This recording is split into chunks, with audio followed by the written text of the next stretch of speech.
আচ্ছা, তো আমরা এখন সাহেবরা আসি। সাহেব দুইটা সিনারিও দেখাইছে। কথার কথা, একটা কোম্পানি ডেট 0 মানে আজকে, ডেট 1 মানে আগামীকাল, হ্যাঁ, মানে 2 বছর আর কি, সরি, মানে 2 বছর পর কোম্পানিটা শেষ হয়ে যাবে। মানে একটা কোম্পানি তো আজীবন চলতে থাকে আমরা জানি, বাট আমরা বুঝার সুবিধাটা ধরে নিয়েছি এটা 2 বছর পর কোম্পানি শেষ হয়ে যাবে। সো কোম্পানির কাছে প্রথম বছর অ্যাভেলেবেল ক্যাশ আছে 10,000 এবং পরবর্তী বছর অ্যাভেলেবেল ক্যাশ আছে 10,000 টাকা। আচ্ছা, তো এসে বলতেছে যে তুমি যদি বাদ দাও, দুনিয়ার সবাই কি জানে, আসার আগে দুনিয়ার সবাই জানে তুমি যদি আজকে 20,000 টাকা দিয়ে দাও এবং পরের বছর 0 টাকা দাও, 20,000 টাকা বেশি দিছো না? সো এটা একটা পলিসি হইতে পারে। মানে পলিসিটা কি, 3 ধরনের পলিসি হইতে পারে, যে কোনো ধরনের পলিসি হইতে পারে। যে তুমি একদিন 20,000 টাকা দিলা, প্রথমবার 20,000 টাকা দিলা, তাহলে তো পরের বছর আর 0 টাকা দিবা, কারণ অ্যাভেলেবেল ক্যাশ তো আছেই তোমার 20,000। আর প্রথম বছর যদি 0 টাকা দাও, পরের বছর একবার লগে 20,000 টাকা দিবা। অথবা প্রথম বছর হচ্ছে 15, হ্যাঁ, এটা 15 দিলা, তাহলে পরের বছর কত, 5 দিবা। এগুলো হচ্ছে এক একটা ডিভিডেন্ড পলিসি। তো দেখে কি মনে হইতেছে যে ভাই আমি তো ফার্স্টে 20,000 টাকা দিছি, আর এখানে ফার্স্টে 0 টাকা দিছি, এখানে পরে 20,000 টাকা দিছি। এই 20,000 টাকা এই পলিসিতে, এটা একটা ডিভিডেন্ড পলিসি, এই পলিসিতে 20,000 আগে দিছি না, আর এখানে তো পরে দিছি। এর মানে কি, এইটার ভ্যালু অবশ্যই এটার ভ্যালুর চেয়ে বেশি। হ্যাঁ, ঠিক আছে, কথা ঠিক আছে, বাট বলতেছে যে নো। হ্যাঁ, তার কথা হচ্ছে যে ডিভিডেন্ড রেলেভেন্ট হইতে পারে, ডিভিডেন্ড পলিসি রেলেভেন্ট না। কেন রেলেভেন্ট না? কারণ বলতেছে তোমার যদি অ্যাভেইলেবল কেস্ট লাইফ টাইমে ফিক্স থাকে, তাহলে তুমি যত তাড়াতাড়ি ডিভিডেন্ড দাও বা যত দেরি করেই ডিভিডেন্ড দাও না কেন, শেয়ারের প্রাইস প্রভাবিত হবে না, ইরিলেভেন্ট হবে। এটা পলিসি। হ্যাঁ, ডিভিডেন্ড ইজ রেলেভেন্ট, ঠিক আছে, আগের ভিডিওতে যে ব্যাখ্যা করছি মানছে, বাট ডিভিডেন্ড পলিসিটা কখন সেটাও বলে দিছে দুইটা ক্ষেত্রে। প্রথম ক্ষেত্রটা হচ্ছে এই অ্যাভেলেবেল ক্যাশ যদি over the life time fixed থাকে, সেক্ষেত্রে, হ্যাঁ, সেক্ষেত্রে যদি ফিক্সড থাকে, তাইলে তুমি আগে 20,000 দাও, পরে 20,000 দাও, যেই পলিসিতেই যাও না কেন, সেই পলিসিতেই তোমার এটা ইরেলেভেন্ট হয়ে যাবে। ঠিক আছে, এইটা হচ্ছে বলতেছো। আচ্ছা, তাহলে আমরা দেখি আসলে কথাটা সত্য কি না। তো কথার কথা, কোম্পানিটা হচ্ছে এই 15,000 কি যেন, ওয়েট, হ্যাঁ, সে হচ্ছে এই পলিসিটা নিল যে আমি 15,000 এই বছর দিব এবং পরের বছর 5,000 দিব, এই পলিসিটা নিল কথার কথা। আচ্ছা, তো কিন্তু তার তো অ্যাভেলেবেল ক্যাশ তো আছে কত, 10,000 আর 10,000, এই বছর 10,000 আছে, হে 15,000 দিব কেমনে? তো এই বছর 10,000 সে দিতে পারবে, ঠিক আছে, কিন্তু 15,000 সে দিতে চায়, তাহলে এক্সট্রা যে 5,000 তাকে কী করতে হবে, অবশ্যই বড় করতে হবে অথবা নতুন শেয়ার ইস্যু করতে হবে। আচ্ছা, এইখানে আরেকটা অ্যাজাম্পশন আসছে। এর প্রথম অ্যাজাম্পশনটা কী ছিল, যে available cash over the life time fix থাকবে। আরেকটা অ্যাজাম্পশন হচ্ছে এই যে সে বড় করলো, এই বড়োইং রেটটা তার অতীতের যত কস্ট অফ ক্যাপিটাল তার সেম হইতে হবে। তো সেক্ষেত্রে কথা আমরা যদি এমনি দেখি, হ্যাঁ, মূল জিনিসে আসি, তার হচ্ছে 10,000 টাকা ক্যাশ, সে দিতে চায় 15,000 টাকা, তার 5,000 টাকা নাই, সে 5,000 টাকা দান নিয়ে 15,000 টাকা দিয়ে দিছে। পরের বছর তার কাছে 10,000 টাকা আসছে, আসছে ভালো কথা, তার তো 10% লোন ছিল, তাহলে কি এই 5,000 টাকা আসল পরিশোধ করতে হবে, প্লাস ইন্টারেস্ট কি 5,500 তার পরিশোধ করে দিতে হবে। তো 5,500 সে যদি পরিশোধ করে, তাহলে সে এবার ডিভিডেন্ড দিচ্ছে 4,500। তাহলে এখন কোয়েশ্চেন করতে পারো যে এই যদি 15,000 টাকা সে ডিভিডেন্ড দিল, এখানে 4,500 সে ডিভিডেন্ড দিল, তো ডিপিএস মানে কি, শেয়ার সংখ্যা, প্রতি যদি 1,000 টাকার 1,000টি শেয়ার থাকে, প্রতি শেয়ারে সে 15 টাকা দিল, আর পরের বছর দিল 4.5। তো আমরা এখন কি করি, প্রাইস কেমনে বাই করে, প্রেজেন্ট ভ্যালুতে আনতে হবে, 15 থাকলো, 4.5কে 10%-এ নিয়ে আসলাম প্রেজেন্ট ভ্যালু। এইখানে এই যে কস্ট অফ ক্যাপিটাল 10%, কিন্তু সব জায়গায় 10% ফিক্স থাকতেছে, এগুলো অ্যাজাম্পশন। করার পর কি দেখা গেল, একটা শেয়ারের প্রাইস কত হইলো, 19.09। কি করছি, 15,000 দিয়া পরের বছর 5,000 দিছি, হ্যাঁ, অর্থাৎ আগে বেশি ডিভিডেন্ড দিতে চাইছি এবং পরে কম ডিভিডেন্ড দিচ্ছি। তো এই জায়গায় একটা কোয়েশ্চেন হইতে পারে যে ভাই, তাহলে তো আমি এখানে 20,000 ডিভিডেন্ড দিলাম না, হ্যাঁ, তাহলে তো অ্যাজাম্পশনটা ভুল না। এর অ্যাজাম্পশনটা কিন্তু এরকম না যে প্রত্যেক বছর বা over the life time dividend same হইতে হবে। অ্যাজাম্পশনটা হচ্ছে over the life time available cash same হইতে হবে। হ্যাঁ, ডিভিডেন্ড কত দিচ্ছ সেটা না, অ্যাভেলেবেল ক্যাশটা ফিক্সড থাকতে হবে। হ্যাঁ, এখানে 10,000 10,000 20,000 ফিক্সড থাকতে হবে।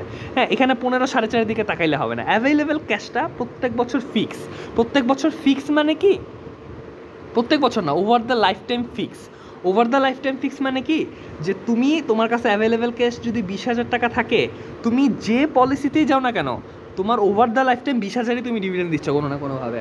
হ্যাঁ, হয়তো 10,000 মিলে 20,000 দিচ্ছ, অথবা আগে 20,000 সব কাভার করে দিচ্ছ, অথবা পুরোটা পরেই দিচ্ছ, অথবা এখন 15 দিয়ে পরে 5 দিচ্ছ, যেমনিই দাও না কেন, ডিভিডেন্ড দাও না, ডিভিডেন্ড না, ক্যাশ, অ্যাভেলেবেল ক্যাশ, ডিভিডেন্ড দেওয়ার জন্য ক্যাশ। এই cash over the life time যদি ফিক্স থাকে, তুমি যে পলিসিতেই যাও না কেন, আলটিমেটলি তোমার ইরিলিভেন্ট হবে ব্যাপারটা। তো ইরিলিভেন্ট কেমনে হবে? আমরা একটা পলিসি, এই পলিসিতে দেখলাম যে শেয়ার প্রাইস হচ্ছে 19.9, আমরা আরেকটা পলিসি দেখি তাহলেই বোঝা যাবে। হ্যাঁ, আরেকটা পলিসিতে যদি যাই, এই যে কথার কথা উল্টা, এবার আমি আগে চাই 5,000 দিব, পরে বেশি দিব। তো আমার কাছে এবার তো অ্যাভেলেবেল ক্যাশ প্রত্যেক বছর 10,000 থেকে, 10,000 থেকে আমি 5,000 দিয়ে দিলাম, বাকি 5,000 কি মানি ব্যাগে নিয়ে বালিশের তলে ঢুকায় ঘুমায় পড়ছি? না, অবশ্যই ব্যাংকে রাখছি বা কোনো একটা জায়গায় ইনভেস্ট করছি। এইখানেও অ্যাজাম্পশন, কস্ট অফ ক্যাপিটালের মতো ওইখানে আগে যেমন দেখছিলাম cost of capital, borrowing rate, এইভাবে রিইনভেস্টমেন্ট রেটটা সেম হইতে হবে, 10% হইতে হবে অবশ্যই। তো তুমি যদি এখানে 5,000 দিয়ে যাও, তোমার হাতে এখন কত আছে? 5,000 আছে। তো 5,000 যদি ইনভেস্ট করো, অবশ্যই কত? 10% সব জায়গায় ফিক্স। হ্যাঁ, cost of capital, reinvestment rate এবং বড়োয়িং রেট, সব জায়গায় রেট সেম হইতে হবে, এটা অ্যাজাম্পশন। তো 5,000 ইনভেস্ট করলে পরের বছর 10% হয়ে 5,500 হয়ে আসবে, তাহলে 10,000 তো পরের বছরও তোমার অ্যাভেলেবেল ক্যাশ, সেটার সাথে 5,500 যোগ হয়ে 15,500 হয়েছে। তো ডিপিএস হচ্ছে এই বছর 5, পরের বছর 15.5। তো 5 তো 5 রইল, আর এটা যদি প্রেজেন্ট ভ্যালু করে নিয়ে আসে 19.9, হাই, আগের বারও তো 19.9 ছিল। হ্যাঁ, কই যেন, এই যে আগের বারও তো 19.9 ছিল। হ্যাঁ, আগের বারটা কী ছিল? আগের বার ছিল আমি আগে বেশি দিব, পরে কম দিব, তখনও শেয়ার প্রাইস ছিল 19.9, 19.09, আর এখন বেশি দিছি, এবার আগে কম দিয়ে পরে বেশি দিতেছি, তো শেয়ার প্রাইস আমার 19.9 আছে, 19.9 আছে, অর্থাৎ শেয়ার প্রাইস চেঞ্জ হয় না, ইরিলেভেন্ট রয়ে গেছে। হ্যাঁ, এটাই হচ্ছে সাহেব দেখাই দিল প্রমাণ করে, যে দেখ এটা হচ্ছে ইরিলেভেন্ট থিওরি। হ্যাঁ, তবে এই ইরিলেভেন্ট থিওরি অবশ্যই হওয়ার জন্য মেজর দুইটা অ্যাজাম্পশন কি? প্রথম অ্যাজাম্পশনটা হচ্ছে যে ওভার দ্য লাইফ টাইম আমার অ্যাভেলেবেল ক্যাশটা সেম হইতে হবে, এবং এটা ম্যানেজারের জানা থাকতে হবে যে আমার পুরো লাইফে আমার ক্যাশ কত। এইখানে একটু কন্ট্রোভার্সি হইতে পারে, বা অনেকে বিতর্ক করতে বা সমালোচনা করে যে ভাই এটা তো আসলে সবসময় সমান হয় না। হ্যাঁ, এটা ম্যানেজার কেমনে জানবে যে আমার হোল লাইফে আমার আসলে কত ক্যাশ ফিক্স আছে? বাট এখানে আবার সাহেব উত্তর দিছে। সাহেবের উত্তরটা হচ্ছে এরকম, একটা কোম্পানি, তার বয়স হয়তো আমরা জানি না, 2 বছর, এখানে তো 2 বছর করে আমরা শেষ করে দিচ্ছি, বাট একটা কোম্পানি কি 20 বছর চলবে নাকি 200 বছর চলবে, এটা তো আমরা জানি না, রাইট? ঠিক আছে, এটা আমরা জানি না, ওকে। কিন্তু আসলে বুদ্ধি খাটালে কি বোঝা যায় যে ভাই একটা কোম্পানিতে যতই ক্যাশ জেনারেট হোক না কেন, সে হয় সেটা রিইনভেস্ট করবে অন্য কোনো জায়গায়, রিইনভেস্ট করে আবারও তো সেই টাকাটা তুলবে। মূল কথা, যত টাকাই হোক, হয় সে রিইনভেস্ট করবে, আর না হয় বাকিটুকু ডিভিডেন্ড দিবে। যদি রিইনভেস্ট করেও, হ্যাঁ, সে আজকে ডিভিডেন্ড দিল না, কিন্তু ওরা 100 বছর পর রিইনভেস্ট থেকে যখন এনপিভি চলে আসবে, তখন সে কী করবে? ওটাকে পকেটে নিয়ে বসে থাকবে? না, ওটা তো ডিভিডেন্ড হিসেবে দিবেই। তো আলটিমেটলি সাহেব এটা বোঝানোর চেষ্টা করছে যে ভাই আমি এখানে 2 বছর দিয়ে ঠিক আছে দেখাই ফেললাম ইজিলি, বাট ইন রিয়েলিটিও সমালোচনা করা যাবে না। ইন রিয়েলিটিও ভাই একটা কোম্পানি লাইফ টাইমে কোনো ক্যাশই দিন শেষে নিজের কাছে রাখতে পারে না।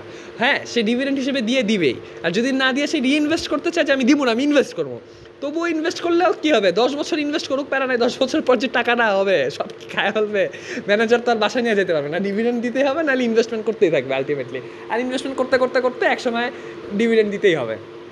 তো সাহেব এভাবে বুঝাইতে চাইছে যে মানে সে সমালোচনাটার উত্তর দিচ্ছে, সমালোচনা এখনও সুযোগ আছে, বাট সে সমালোচনার উত্তর দিচ্ছে যে না, over the life time available cash fix.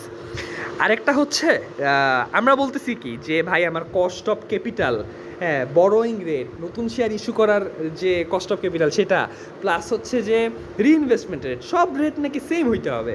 এটা তো জীবনেও সম্ভব না ভাই, হ্যাঁ, এটা জীবনেও সম্ভব না। তো এইখানেও ঠিক আছে যে এটা জীবনেও সম্ভব না, বাট তবুও তার এই মতবাদটা নিশ্চিহ্ন হয়ে যাচ্ছে না। কেন নিশ্চিহ্ন হয়ে যাচ্ছে না? কারণ আমরা দেখি কি ভ্যালু কখন সমান থাকে প্রপোজিশন অনুযায়ী? প্রপোজিশন অনুযায়ী সমান থাকে যখন এইটা 10%ই বড় করতে পারে। আচ্ছা এইটা 10%ই বড় করতে পারে, এটা যদি কোনোভাবে 8%-এ বড় করে ফেলায়, হ্যাঁ তাইলে তাইলে এখানে তো আমার টাকা যাবে কম, তাহলে এখানে তো 4.5 না হয়ে হয়তো আর একটু বেশি হবে। আর এটা যদি 4.5 না একটু বেশি হয় তাহলে কি আমার প্রেজেন্ট ভ্যালু ম্যাক্সিমাইজ হবে, ওয়েলথ ম্যাক্সিমাইজ হবে। সো সাহেব আসলে বুঝাইতে চাইতেছে যে আমি থিওরি দিছি যে সব জায়গায় 10%, সব জায়গায় সব রেট সেম হইতে হবে, এটা ইন রিয়েলিটি না হইলেও তুমি আমার এই থিওরির মাধ্যমে বুঝতে পারবা যে তোমার কি এখন ইনভেস্ট করা উচিত নাকি ইনভেস্ট করা উচিত না। হ্যাঁ এই জিনিসগুলো কাজে লাগবে। কিন্তু তুমি যদি মনে করো যে আচ্ছা এটা 10% না, মার্কেটে এটা 12% চলতেছে, এর মানে অবশ্যই এটা কমে যাবে, এটা অবশ্যই এটা বেড়ে যাবে, সরি এটা বেড়ে গেলে এটা কমে যাবে, এটা যদি কমে যায় আলটিমেটলি কী হবে, এখানেও প্রেজেন্ট ভ্যালু প্রভাবিত হবে। কেমনে প্রভাবিত হবে তুমি ঠান্ডা মাথায় চিন্তা করলেই বুঝতে পারবা। সো এই জন্য বলতেছে যে আমার এই থিওরি অনুযায়ী আসলে ইন রিয়েলিটি তুমি লাভবান হওয়া। তো এই হচ্ছে আর কি, এছাড়া আরও অনেক কিছুগুলো আমি অ্যাজাম্পশনস আছে, একটু একটু দেখে নিতে হবে আর কি। হ্যাঁ।